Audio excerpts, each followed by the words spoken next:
بسم اللہ الرحمن الرحیم وَلَقَدْ يَسَّرْنَا الْقُرْآنَ لِلذِّكْرِ. السلام علیکم ورحمۃ اللہ.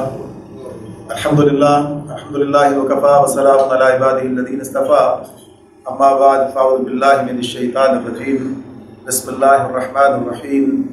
یا ایھا الذین آمنوا ان تنصروا اللہ ینصرکم ویثبت اقدامکم. سورہ محمد کی آیت 7. اے لوگوں جو ایمان لائے ہو، اگر تم اللہ کی مدد کرو گے تو وہ تمہاری مدد کرے گا اور تمہارے قدم مضبوط جما دے گا. اللہ کی مدد کی بات اس مقام پر ہمارے سامنے ہے، اور اس سے پہلے بھی آئی ہے اور اس کے بعد بھی آئے گی. اس کا ایک عام فہم مفہوم تو یہ ہے کہ اللہ کے کلمے کو بلند کرنے کے لیے جان و مال سے جہاد کیا جائے. اس کا نام اللہ کے دین پہ یعنی اللہ کی مدد کرنا، اللہ سے قرار دینا. اور اس کی تفصیل تھوڑی سی ظاہر رہے تو یہ ہے کہ اللہ تعالیٰ نے انسان کو ایک محدود آزادی دی، اور اس محدود آزادی میں اس کی آزمائش ہے. اللہ تعالیٰ انسان کو اپنی قوت قاہرہ کی بنیاد پر مجبور نہیں کرتا کہ وہ سیدھا راستہ اختیار کرے اور وہ سیدھے راستے پر چلے، بلکہ اللہ تعالیٰ اسے اس کے لیے نصیحت کرتا ہے، اس کے سامنے دلائل رکھتا ہے، قرآن و سنت سے اسے اس طرح بلانے کے کام کیا جاتا ہے. یہ ساری چیزیں اس اعتبار سے ہیں کہ اللہ یہ چاہتا ہے کہ ایسا انسان خود اپنی مرضی سے، خود اپنی سمجھ بوجھ کے ساتھ اس کو استعمال کرتے ہوئے اور اس طرف آئے کہ اللہ تعالیٰ اس طرح سے گویا یہ راستہ اس کے لیے انتظام کرتا ہے. یہی کام جب کوئی بندہ خود اختیار کرتا ہے کہ وہ اسی کام پر لگ جاتا ہے کہ اللہ کے بندوں کو سیدھے راستے کی طرف بلائے اور اس سیدھے راستے پر انہیں قائم کرنے کے لیے انہیں سمجھانے کی بات، ان کے سامنے وہ دلائل کی بات اور اس طرح سے قرآن و سنت کو بنیاد بنا کر انہیں جو ہے سیدھے راستے کی طرف بلانا، اس پر قائم کرنا، اس جہد کو جاری کرنا، اس دین کو غالب کرنے کی جہد کرنے میں لگ جانا. تو اللہ رب العالمین اس کام کو، اس بات کو ایسے شخص کو اپنا مددگار قرار دیتا ہے. یعنی یہ اتنا بڑا مقام ہے کہ اس سے بڑے مقام کا تصور نہیں کیا جا سکتا. اس لیے کہ جب آدمی نماز پڑھتا ہے تو اللہ کا بندہ ہوتا ہے، یعنی عبد کہلاتا ہے، بندہ ہے، بندگی کر رہا ہے، روزہ رکھتا ہے، جتنی بھی بندگی کام کرتا ہے تو اس وقت اللہ تعالیٰ اسے یعنی بندگی قرار دیتا ہے، یعنی اپنا بندہ قرار دیتا ہے. اور اس کام کی ہے یہ بھی بندگی، لیکن اس کام کی اللہ تعالیٰ اتنی قدر افزائی کرتا ہے کہ اسے اپنا مددگار قرار دے دیتا ہے. یہاں پر اللہ تعالیٰ کہتے ہیں کہ جو اللہ کی مدد کریں گے اللہ ان کی مدد کرے گا. اب یہاں پر ظاہر سی بات ہے کہ اللہ کیوں مدد کرے گا جب اللہ خود ان سے مدد لے رہا ہے؟ تو اللہ مدد لے نہیں رہا ہے، بلکہ اللہ کو کسی کی مدد کی ضرورت بھی نہیں ہے. اللہ خود ساری قوت اختیار رکھتا ہے، لیکن چونکہ اللہ کی چاہت جو ہے اس چاہت کو انسان اپنی چاہت بنا لیتا ہے تو یہ اللہ تعالیٰ اسے اپنے مددگار قرار دیتا ہے، اس کو اس طرح سے اس کی عزت افزائی کرتا ہے. اور بہرحال اس راستے پر بھی چلنے کے لیے انسان کو اللہ ہی کی مدد کی ضرورت ہوتی ہے. یعنی جو صلاحیت درکار ہے صلاحیت بھی اللہ تعالیٰ کی طرف سے ملے گی، اور پھر اس پر جو استقامت درکار ہے وہ استقامت کی توفیق بھی اللہ کی طرف سے ملے گی، وہ صبر کی توفیق بھی اللہ کی طرف سے ملے گی. اور یہ سب چیزیں کہاں سے ملیں گی؟ تو ینصرکم، اللہ ان کی مدد کرے گا. اور پھر باطل پرستوں کے مقابلے میں حق کے علمبرداروں کی مدد کرنا. باطل پرست جو ہیں طرح طرح سے حق کے علمبرداروں کو نقصان پہنچانے کی کوشش کرتے ہیں. یعنی صرف ایک میدان جنگ کا ہی نہیں ہے، بلکہ اس کے علاوہ بھی وہ طرح طرح سے انہیں ستاتے ہیں، مشکلات میں مبتلا کرتے ہیں، پروپیگنڈا کرتے ہیں، ان کے خلاف مختلف محاذ بناتے ہیں. جیسے ہمارے سامنے نبی صلی اللہ علیہ وسلم کا زمانہ بالکل واضح ہے کہ اس میں جو کچھ وہ کرتے رہے مکے کے اندر 13 سال تک جو مشرکین نے جو کام کیا، یعنی آپ کے خلاف ہر حوالے سے مازارائی کی ہے. یہ چیز جو ہے اللہ تعالیٰ نے بتائی کہ اس موقع پر بھی اللہ ہی کی مدد ہے کہ جس کی بنیاد پر وہ مرحلے طے ہوتے ہیں اور اہل ایمان اپنا کام جاری رکھتے ہوئے آگے بڑھ کر کامیابی سے ہمکنار ہو جاتے ہیں. وَيُثَبِّتْ أَقْدَامَكُمْ، اور تمہارے قدم مضبوطی کے ساتھ جما دے گا. تو قدموں کی مضبوطی کی بات کیا ہے؟ وہ بات ابھی تھوڑی دیر پہلے تھی سامنے، یعنی صبر کے اعتبار سے کہ آدمی کے قدم مضبوط جمے رہیں، متزلزل نہ ہو جائے، آدمی کسی بھی وجہ سے اپنا راستہ نہ چھوڑ بیٹھے. یعنی حالات اسے اس بارے میں کہیں اس طرف نہ لے جائیں، وہ اس کو حالات کے ہاتھوں اس طرح سے شکست نہ کھا جائے کہ قدم ہی اکھڑ جائیں، آدمی اپنے موقع پر جمع ہی نہ رہے کہ بات تو ٹھیک ہے لیکن کیا کرے اور چھوڑ بیٹھے، راستہ ختم ہو جائے، راستہ ترک کر دے. یہ اس کے اندر اس کا نقصان ہے۔ تو اس سب مضبوطی سے قدم جمے رہنا، یعنی قدموں کا جماؤ، آدمی کسی چیز پر اپنے موقع پر ڈٹا رہے، جمع رہے، یہ اللہ کی مدد کے بغیر ممکن نہیں ہے۔ تو اللہ تعالیٰ فرماتے ہیں کہ ہم ان کے قدم مضبوطی کے ساتھ جما دیں گے، وَيُثَبِّتْ أَقْدَامَكُمْ، ان کے قدم مضبوطی کے ساتھ جمے رہیں گے۔ تو یہی وجہ ہے، دیکھتے ہیں یہی وجہ ہے کہ ہر طرح کی مشکلات کو گوارا کیا، ہر قربانی دی، لیکن راستہ نہیں چھوڑا، یعنی یہی اللہ کی مدد ہے۔ اس موقع پر کوئی ایک آدمی ایسا نہیں ملتا کہ جس نے ان مصیبتوں، شدائد و مشکلات کی وجہ سے اسلام کے راستے کو ترک کر دیا، یعنی ہر طرح کی مصیبتیں جھیلی ہیں، ہر طرح کی تکلیفیں سہی ہیں۔ جو مخلص اہل ایمان تھے، یعنی آغاز سے ہی اس پر قائم رہے، ہجرتیں کی، سب کچھ کیا، لیکن اپنا راستہ نہیں چھوڑا، اس راستے پر جمے رہے، یہاں تک کہ اس راستے میں جان دے دی، لیکن اپنے موقف سے پیچھے نہیں ہٹے۔ یہ ہے قدموں کا جماؤ، وَيُثَبِّتْ أَقْدَامَكُمْ، کہ اللہ تعالیٰ کی مدد کے بغیر یہ کام نہیں ہوتا۔ تو یہ اللہ کی مدد کا ایک بالکل واضح ہمارے سامنے نمونہ ہے جو ان لوگوں کی زندگی کے اندر ہمیں نظر آتا ہے۔ اور ہم بھی دین پر ثابت قدمی سے اسی وقت چل سکتے ہیں کہ جب اللہ کی مدد ہمارے شامل حال ہو۔ تو اللہ نے یہاں بات بتائی ہے کہ جو لوگ اس کام پر لگیں گے تو بہرحال اللہ ان کی مدد کرے گا اور ان کے قدموں کو جماع عطا فرما دے گا۔ وَالَّذِينَ كَفَرُوا فَتَعْسًا لَهُمْ وَأَضَلَّ أَعْمَالَهُمْ، ان کے مقابلے میں دوسرے لوگوں کی بات بتائی، رہے وہ لوگ جنہوں نے کفر کیا۔ والذین کفروا، یہ تو اہل ایمان کے ساتھ بات تھی، یا ایھا الذین آمنوا ان تنصروا اللہ کی بات کی تھی۔ اب یہاں کیا کہا؟ والذین کفروا، اور وہ لوگ جنہوں نے کفر کیا ہے ان کے ساتھ کیا معاملہ ہوگا؟ ان کے لیے فتعسا لہم، ان کے لیے ہلاکت ہے۔ یہ جو فتعسا لہم ہے اس کا مطلب ویسے تو یہ ہوتا ہے اوندھے منہ گر جانا، اوندھے منہ گر جانا، اس کو اللہ تعالیٰ کہتے ہیں ان کے لیے ہلاکت ہے۔ اور وَأَضَلَّ أَعْمَالَهُمْ، ان کے اعمال کو اللہ نے بھٹکا دیا، یعنی ان کے اعمال صحیح راستے پر نہیں ہیں، یعنی وہ تدبیر بھی کریں گے تو بیکار جائے گی، یعنی ان کے کاموں کو اللہ جماع عطا نہیں فرمائے گا۔ اللہ تعالیٰ اس لیے ایک تو کام ہی ایسے ہیں، اور دوسرے اللہ کی مدد ان کے ساتھ نہیں ہے، اس کی تائید ان کے ساتھ نہیں ہے، اس کی نصرت ان کے ساتھ نہیں ہے، لہٰذا ناکامی ہونا ہے انہیں۔ تو اس اعتبار سے کیا کہا؟ أَضَلَّ أَعْمَالَهُمْ ذَلِكَ بِأَنَّهُمْ كَرِهُوا مَا أَنزَلَ اللَّهُ فَأَحْبَطَ أَعْمَالَهُمْ، کیونکہ انہوں نے اس چیز کو ناپسند کیا جسے اللہ نے نازل کیا ہے، لہٰذا اللہ نے ان کے اعمال ضائع کر دیے۔ اللہ نے کیا چیز نازل کی ہے؟ یہ کتاب نازل کی ہے، نبی کریم صلی اللہ علیہ وسلم کے ذریعے سے ان کی سنت ہمارے سامنے آتی ہے، یعنی اسے بھی اللہ حکمت کو بھی اپنی طرف سے اپنی طرف منسوب کرتا ہے کہ اللہ نے اسے بھی نازل کیا ہے۔ تو اس اعتبار سے یہ معاملہ جو ہمارے سامنے آتا ہے کہ جب انہوں نے اس کو پسند نہیں کیا تو نتیجہ کیا نکلا؟ ان کے اعمال ضائع ہو گئے، یعنی جو کام بظاہر انہوں نے نیکی کے کر رکھے تھے ان کاموں کا بھی کوئی اجر انہیں نہیں ملے گا، اس لیے کہ ایمان کے بغیر جو بھی کام کیا جائے ایسی بات ہے کہ اس میں اللہ کی رضا اور آخرت میں کامیابی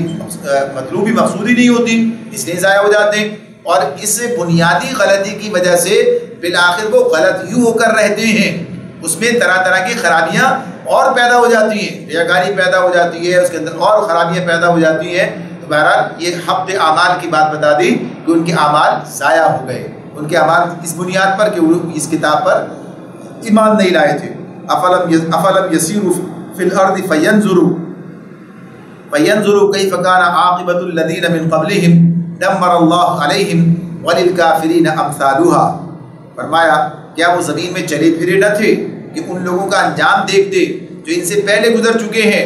اللہ نے ان کا سب کچھ ان پر الٹ دیا،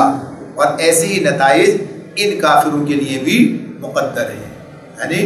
یہ بات کہ انسان عقل رکھتا ہے، دیدہ بینا رکھتا ہے، اللہ نے تو دیا ہے، استعمال کرے تو بات ہے۔ ہم دنیا میں پہلے آدمی نہیں ہیں، یعنی پوری تاریخ ہے دنیا کی موجود ہے، تو ایسے ہی نہیں بتایا جا رہا ہے۔ ان کے سامنے قرآن مثالیں دیدے کی بیان کر رہا تھا، بتا رہا تھا، ان کے سامنے رکھتا تھا قوموں کی مثالیں۔ تم نے دیکھا نہیں جن لوگوں نے اپنے رسولوں کی تکذیب کی کیا نتیجہ نکلا، کیا انجام ہوا ان کا؟ اس سے آدمی کو عبرت پکڑنی چاہیے، نصیحت اور قبول کرنی چاہیے۔ تو فرمایا کہ ان لوگوں نے یہ بات نہیں سمجھی تو نتیجہ کیا نکلا کہ جو پہلے والے تھے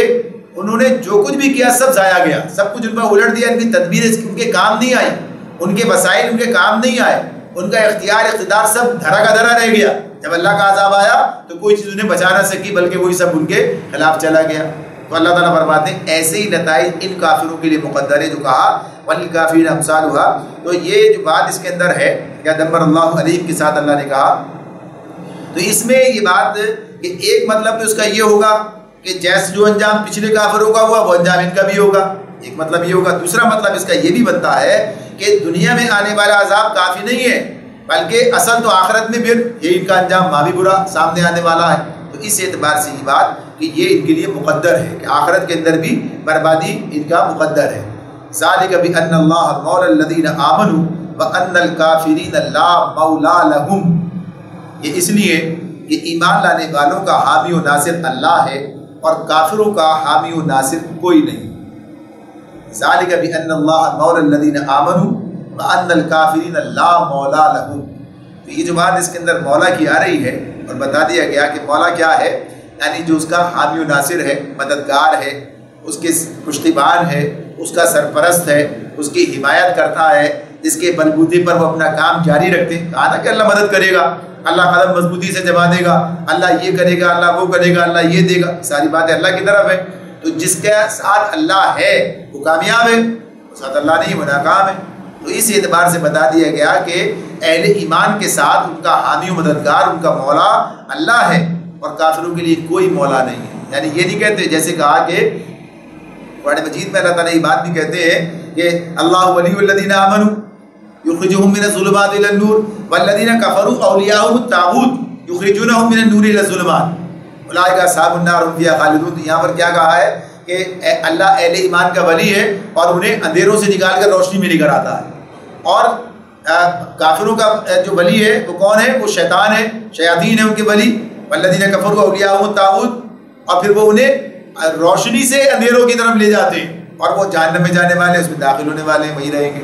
تو اب یہاں جو ان کے لیے کہا کہ یہ ان کے مددگار ہیں، تو یہ مددگاری کیسی مددگاری ہے؟ یعنی بظاہر مددگار ان کے ساتھ مل کر جہنم کے راستے پر ان کو لے کے جا رہے ہیں۔ تو یہ مددگار ہونا، مددگار سے مراد کیا ہے یہاں پر کہ جو ان کے کام بنائے، جو ان کے کام بگاڑ دے، وہ تو ان کا دشمن ہی ہوا۔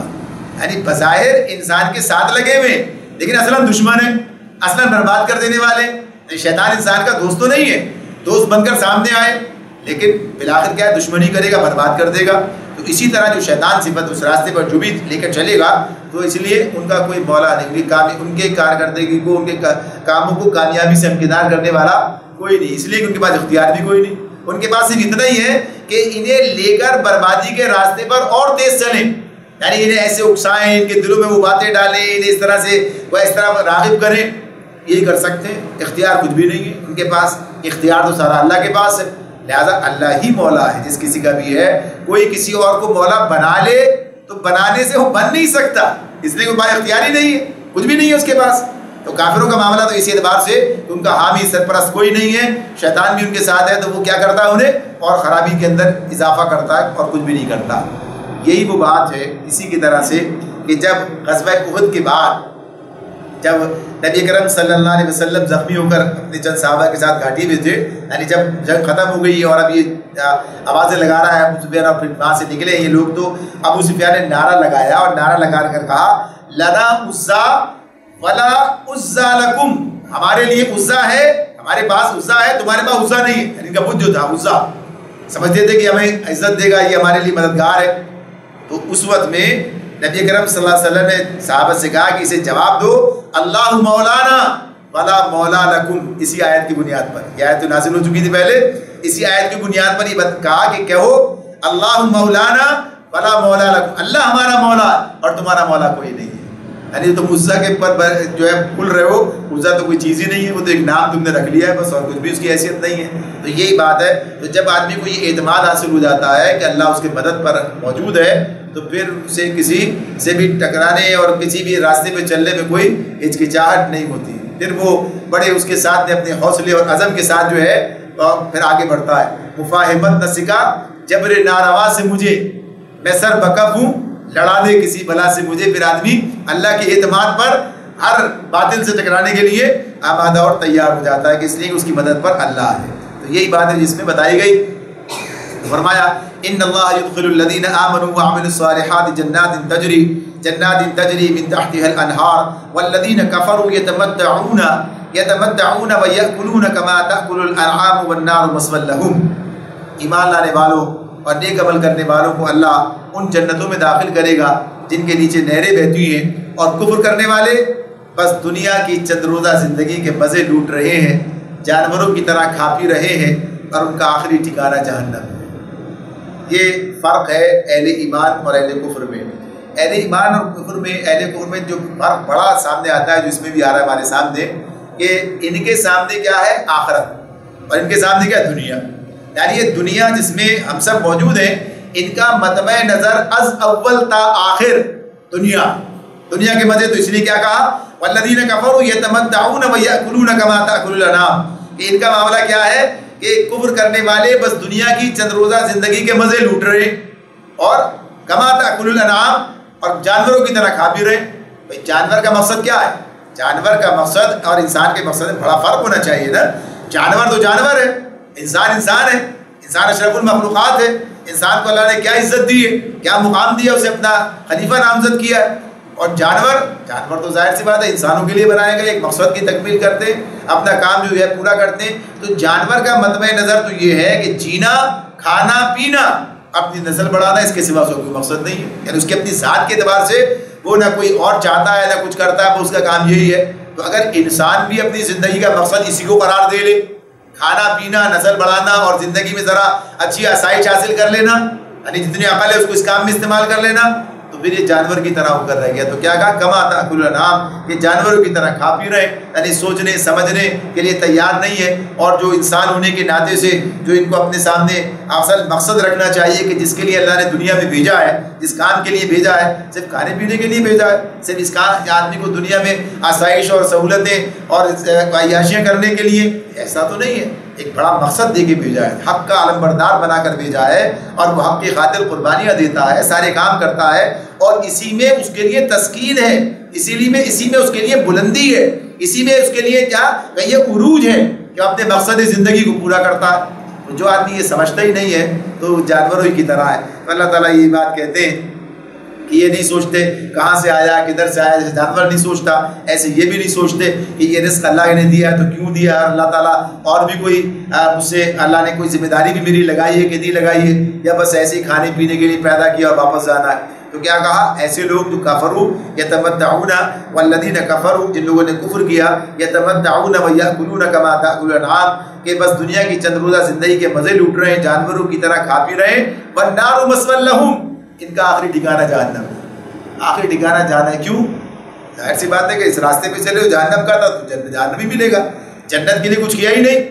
جنت کے لیے کرنا پڑے گا تو آدمی چلا جائے گا۔ جہنم کے لیے جنت جس کی نکل گئی تو جہنم ہی اس کے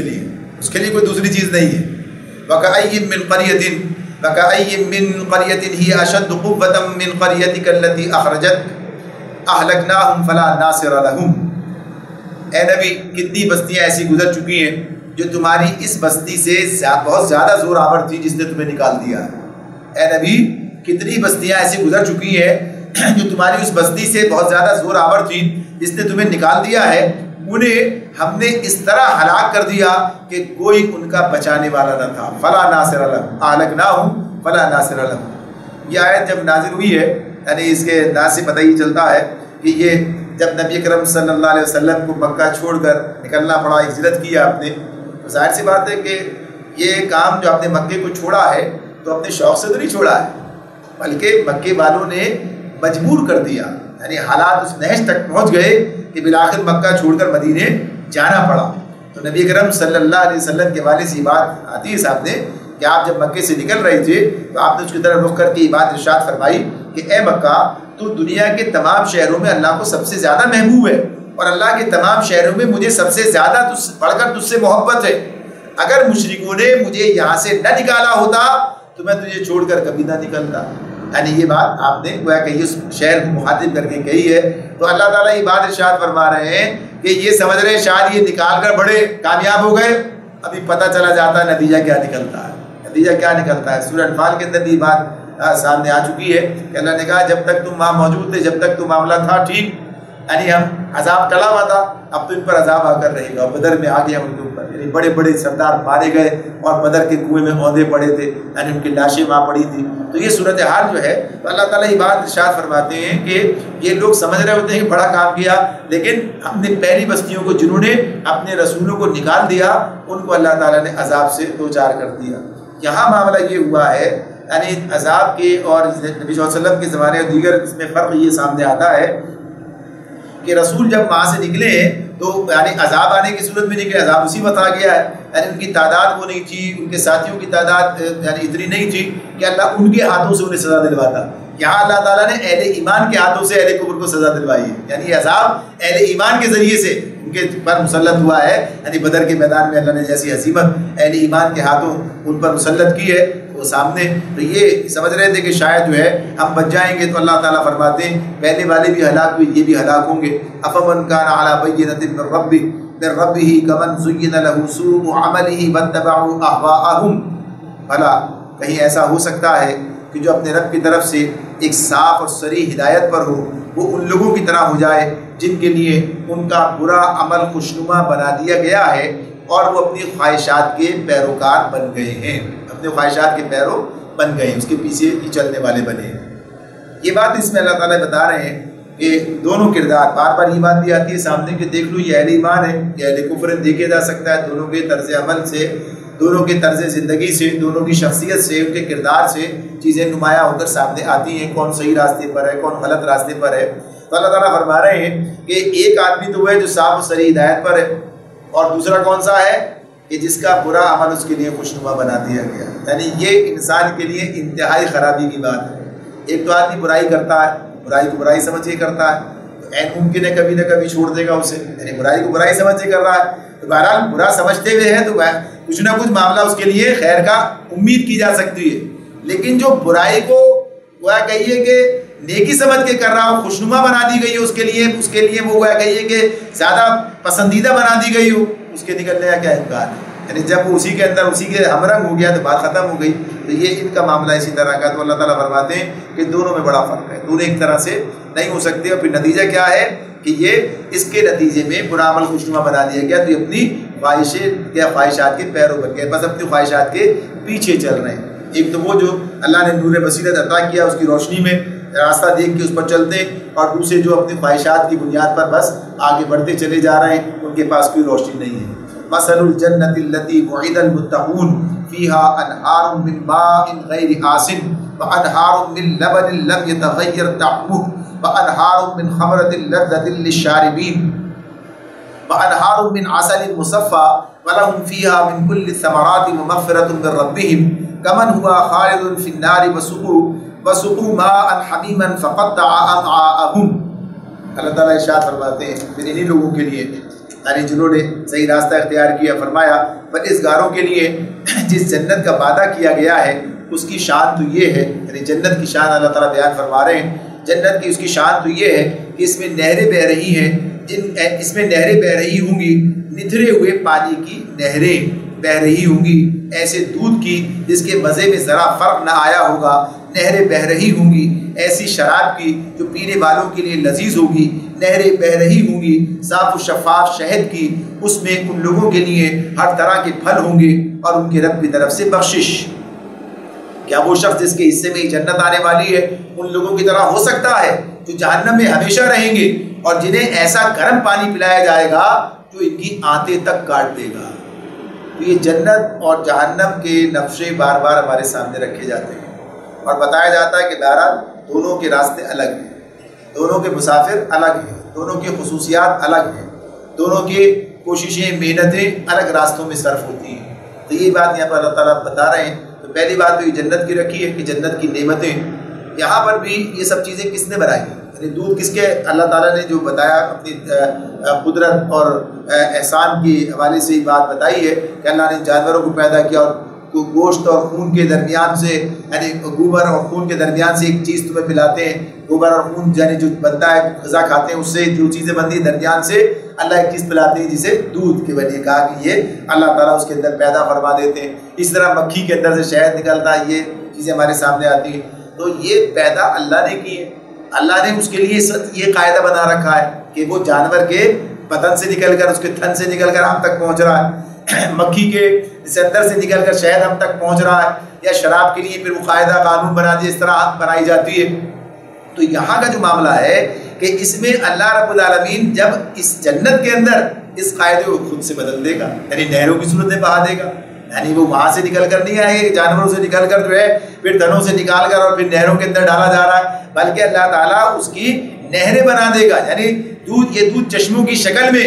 زمین سے نکل آئے گا اور نہروں کی شکل میں اللہ تعالیٰ اسے بہا دے گا۔ اور پھر اس کی تعریف بیان کی ہے کہ دنیا کے دودھ سے بدرجہ بہتر ہوگا، اس کے مزے میں ذرا فرق نہ ہوگا، ہلکی سی بسان بھی جو یہاں دودھ میں ہوتی ہے جو تھن سے نکلتا ہے اس میں وہ بھی نہ ہوگی۔ غرض یہ کہ یہ اللہ تعالیٰ نے بتایا ہے ماء غیر آسن کی جو بات ہے، یہ اترے ہوئے پانی کی نہریں، تو ماء غیر آسن کا معاملہ بھی کیا ہے کہ وہ پانی جس کا مزہ اور رنگ نہ بدلا ہو، یعنی ٹھہرنے کے باوجود جو ہے ایک بات اس کے لیے، تو اس میں بو پیدا ہو جاتی ہے، تو پانی کی خصوصیت بیان کی، ایسے ہی دودھ کی خصوصیت بیان کی کہ لبن لم یتغیر طعمہ، یعنی اس کے اندر کوئی تغیر نہیں۔ تو وہاں کی تو نعمتیں اعلیٰ درجے کی ہیں جن کے اندر کوئی کسر کمی کا معاملہ نہیں ہے جیسے دنیا کے اندر ہوتا ہے۔ تو یہ بتایا کہ یہ ایسی نعمتیں اور بے بہا، یعنی جس کی کوئی حد نہیں ہے، جس کی کوئی لمٹ نہیں ہے، جس کے اندر کوئی تحدید نہیں ہے، نہ تو یہ کہ انسان کے لیے یہ ہو کہ اتنی ملے گی کوئی راشن کے حساب سے، اور نہ یہ کہ انسان جتنی چاہے بس اتنا، پیٹ ہی چھوٹا سا ہے، کیا کہتے ہیں نا بعض اوقات پیٹ بھر گیا نیت نہیں بھری ہے، یعنی دل چاہتا اور کھاؤں لیکن کھا نہیں سکتا، یہ بات ہے نا، یہ وہاں پر یہ مسئلہ بھی نہیں ہے، یعنی جتنا چاہے اور جتنا سب اللہ نے وہاں کا نظام ایسا بنا دیا ہے کہ آدمی خواہش کے مطابق اپنی، یعنی وہاں بنیادی طور پر جو چیز سامنے آ رہی ہے وہ کیا ہے کہ جن خواہشات کو یہاں اللہ کے تابع کر کے رکھا، وہ خواہشات وہاں پر جو انسان کو چاہے گا وہ اس کے لیے اللہ تعالیٰ وہاں بنا دیں گے کہ وہ پوری ہوگی، جو چاہے گا وہاں پر جا کے نظام قوانین بدل جائیں گے اور اس کے تحت سب کچھ اسے ملے گا۔ تو یہاں پر اللہ نے یہ ساری باتیں بتا دی، پانی کی بات، دودھ کی بات اور شہد کی بات اور شراب کی بات۔ تو اس شراب کے معاملے میں بھی یہ بات ہے کہ دوسرے مقامات پر بھی اس کی اللہ نے اس کی خصوصیات بیان کی ہیں، تو اس کا دنیاوی شراب سے بالکل الگ، بالکل یہاں تو یہ سڑی بھی اور اس طریقے سے اور بدبودار اور بد مزہ، وہاں ایسا نہیں ہے، بلکہ وہاں کے لیے اللہ تعالیٰ یہ بات بتاتے ہیں، دوسرے مقامات پر یہ بات بتائی ہے سورہ صافات میں، اللہ نے اس طرح سے کہا کہ اس کے پینے سے نہ جسم کو کوئی ضرر ہوگا نہ عقل خراب ہوگی، یعنی اس کے اندر سرور تو ہوگا لیکن اس کے اندر نشہ نہیں ہوگا، یعنی اس کے اندر آدمی نشہ بہک جاتا ہے، آپ سے باہر ہو جاتا ہے، بھول جاتا ہے، یہ سب چیزیں اس کے اندر نہیں ہوگی۔ تو یہ وہاں کی بات اپنی جگہ ہے کہ اللہ تعالیٰ اس کے لیے کہتے ہیں کہ پینے والوں کے لیے لذیذ ہوگی، یعنی دنیا کی شرابوں کے تلخ اور بدبودار یہ سب نہیں ہوگا۔ تو یہ وہاں کی نعمتوں کے بارے میں اللہ تعالیٰ بھی بتاتے ہیں کہ یہ نعمتیں تمہارا انتظار کر رہی ہیں۔ کن کا انتظار کر رہی ہیں؟ جو جنت کے راستے پر چلے۔ جنت کا راستہ کون سا راستہ ہے؟ جو نبی اکرم صلی اللہ علیہ وسلم نے ہمارے سامنے رکھا کہ اللہ کے دین کو سمجھنا، اس پر عمل پیرا ہونا، اس کو نافذ و قائم کرنے کی جدوجہد کرنا، اپنی ذات پر بھی اور اس سرزمین پر بھی، جو کہ نبی صلی اللہ علیہ وسلم نے کیا، یعنی آپ نے ایک ریاست اس بنیاد پر قائم کی اور اس کو دنیا کے لیے سامنے ایک مثال بنا دیا، اور پھر صحابہ کرام سے لے کے پوری دنیا کے اندر پھیل گئے کہ اللہ کے دین کو دنیا میں غالب کیا جائے اور فتنے کا خاتمہ کر دیا جائے، یعنی وقاتلوہم حتی لا تکون فتنہ ویکون الدین کلہ للہ، کہ یہاں تک تمہاری یہ جنگ جاری رہے گی کہ یہ فتنہ ختم ہو جائے اور دین پورا کا پورا اللہ کے لیے ہو جائے، یعنی اللہ کے دین کا غلبہ ہو جائے۔ تو یہی بات ہے جس کی بات پیچھے گزری ہے کہ اللہ ان کی مدد کرے گا، جو اللہ کی مدد کریں گے تو وہی اس کے دین کو غالب کرنے کی جدوجہد میں لگے رہیں گے۔ تو اللہ تعالیٰ فرماتے ہیں اس کے مد مقابل جو جہنم والے ہیں، تو جہنم کے اندر تو اس کی بھی خصوصیات کیفیات بیان کی ہیں، تو یہاں صرف اتنی بات بتائی ہے اس کے لیے، صرف اتنی بات بتائی کہ ایسا گرم پانی پلایا جائے گا جو اس کی آنتیں تک کاٹ دے گا، ورنہ اس کے اندر اور جو عذاب کی کیفیات ہیں وہ اپنی جگہ پر ہیں۔ بہرحال انسان کے اپنے اختیار میں ہے، چاہے جنت میں جانا چاہے چاہے جہنم میں جانا چاہے، جس راستے میں جانا چاہے گا اللہ اسی راستے کی توفیق اسے عطا فرما دے گا۔ راستہ ہمارے سامنے کھلا ہوا ہے، کوئی پابندی نہیں ہے، کوئی رکاوٹ نہیں ہے، کوئی زبردستی نہیں ہے، کوئی چیز نہیں ہے، یہی آزمائش ہے۔ وَمِنْهُمْ مَنْ يَسْتَمِعُ إِلَيْكَ حَتَّى إِذَا خَرَجُوا مِنْ عِنْدِكَ قَالُوا لِلَّذِينَ أُوتُوا الْعِلْمَ ماذا قال آنفا أولئك الذين طبع الله على قلوبهم واتبعوا أهواءهم۔ ان میں سے کچھ لوگ ایسے ہیں جو کان لگا کر تمہاری بات سنتے ہیں، پھر جب تمہارے پاس سے نکلتے ہیں تو ان لوگوں کو جنہیں علم کی نعمت بخشی گئی ہے پوچھتے ہیں کہ ابھی انہوں نے کیا کہا تھا۔ یہ وہ لوگ ہیں جن کے دلوں پر اللہ نے ٹھپا لگا دیا ہے اور یہ اپنی خواہشات کے پیرو بنے ہوئے ہیں۔ واتبعوا أهواءهم، ابھی پیچھے بھی بات گزری تھی، واتبعوا أهواءهم کی بات آئی تھی ان لوگوں کے حوالے سے کہ جن کا عمل جو ہے برائی کا عمل، جو ان کے برے اعمال ان کے لیے اچھے بنا دیے گئے تھے آیت 14 میں، اور یہاں پھر اللہ تعالیٰ دوبارہ اس کو ارشاد فرماتے ہیں کہ وہ لوگ جن کے خواہشات کے پیرو بنے ہوئے ہیں. تو اس کا معاملہ کیا ہے کہ نبی اکرم صلی اللہ علیہ وسلم کی مجلس میں سبھی لوگ آ کر بیٹھتے تھے، تو جو لوگ منافق تھے ان کا معاملہ ہے، یہ ان کی بات ہو رہی ہے کہ چونکہ دل میں ایمان تو اترا نہیں ہے، سمجھنا چاہتے نہیں ہے، دل اس طرف راغب نہیں ہے، بس اپنے آپ کو شمار کرا رکھا ہے، آتے ہیں بیٹھتے ہیں، دل کہیں اور لگے ہوتے ہیں، فکر کہیں اور ہوتی ہے، یعنی دل ان کے کسی اور ہی خیال میں منہمک ہوتے ہیں. لہذا جب بات ہو جاتی ہے کہتے ہیں کیا بات ہوئی تھی، کیا کہا تھا، کیا، یعنی جب آدمی توجہ سے بات کو سنتا ہے، پوری طرح حاضر ہوتا ہے، وہ چاہتا ہے کہ کوئی یعنی چیز اس کے سے رہ نہ جائے، یعنی پوری خیر اسے ملے، پورا علم اسے ملے، وہ یہ چاہتا ہے. تو اس اعتبار سے یہ چیز جو ہے اس کے سامنے کہ اللہ رب العالمین نے یہ رکھی ہے کہ یہ اسے ملے. تو اللہ تعالیٰ فرما رہے ہیں کہ جب یہ جن کا معاملہ یہ کہ جو کان لگا تمہاری بات سنتے ہیں، بظاہر آگے اس طرح بیٹھتے ہیں، لیکن جنہیں علم کی نعمت دی گئی، یعنی سچے پکے مخلص مومن جو اس علم کو بڑھاتے ہیں، اسے فائدہ اٹھاتے ہیں، تو ان کے بارے میں اللہ تعالیٰ کہتے ہیں کہ انہی سے پوچھتے ہیں کہ ابھی بھی یہ کیا کہہ رہے تھے. اور اسی اعتبار سے ان کی وجہ یہ ہے کہ خواہشات کے پیچھے چلے گئے، اسی لیے ان کا یہ سارا معاملہ ہوا اور اس راستے پر چلنے کا یہ نتیجہ ان کے سامنے نکلا. اللہ تعالیٰ ہمیں ایسی کیفیات سے محفوظ فرمائے اور دین کے پر پوری طرح سے عمل پیرا ہونے کی توفیق عطا فرمائے. وآخر دعوانا ان الحمد للہ رب العالمین.